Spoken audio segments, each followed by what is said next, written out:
नमस्कार दोस्तों। जय माता दी। नवरात्रि के दूसरे दिन पूजित होती है देवी ब्रह्मचारिणी। वे तप, संयम और भक्ति की प्रतीक मानी जाती है। देवी ब्रह्मचारिणी का स्वरूप अत्यंत ही सरल और दिव्य है। उनके दाहिने हाथ में जपमाला है, बाएं हाथ में कमंडल। वे साधना, तपस्या और आत्मबल की अधिष्ठात्री देवी है। पुराणों में वर्णन है कि देवी ब्रह्मचारिणी पर्वतराज हिमालय की कन्या थीं।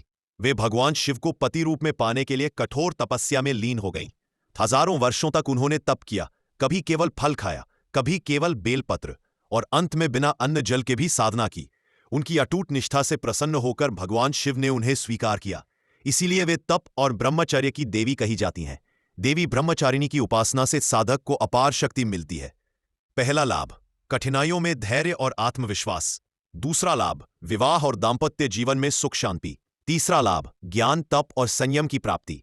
चौथा लाभ, मन को शांति और आत्मा को स्थिरता। माता श्वेत वस्त्र धारण करती है, उनका मुखमंडल तेजस्वी है। उनकी चाल साधारण परंतु प्रभावशाली। वे हमें सिखाती है कि सादगी ही सबसे बड़ी शक्ति है। नवरात्रि के दूसरे दिन देवी ब्रह्मचारिणी की आराधना इस प्रकार करें। सुबह स्नान कर संकल्प लें। देवी की प्रतिमा या चित्र के सामने दीपक जलाएं। उन्हें सफेद पुष्प अर्पित करें। चंदन, अक्षत और धूप से पूजा करें। शक्कर का भोग लगाएं और जपें, ओम देवी ब्रह्मचारिणे नमः। उनके प्रिय मंत्र इस प्रकार है। बीज मंत्र, ओम चंद्रार्घकाय नमः। ध्यान मंत्र, दधाना कर पद्माभ्याम अक्षमाला कमंडलू। देवी प्रसीदतु मयि ब्रह्मचारिणेनुत्तमा। इनका जाप करने से मनोबल और आत्मबल की वृद्धि होती है। तो दोस्तों, यदि आप जीवन में धैर्य चाहते हैं, यदि आप विवाह में आने वाली बाधाओं को दूर करना चाहते हैं, यदि आप तप और संयम का वरदान पाना चाहते हैं, तो नवरात्रि के दूसरे दिन देवी ब्रह्मचारिणी की उपासना अवश्य करें।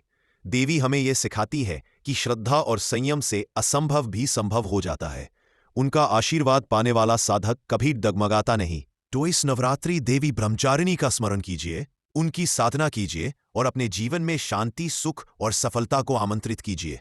जय माता दी।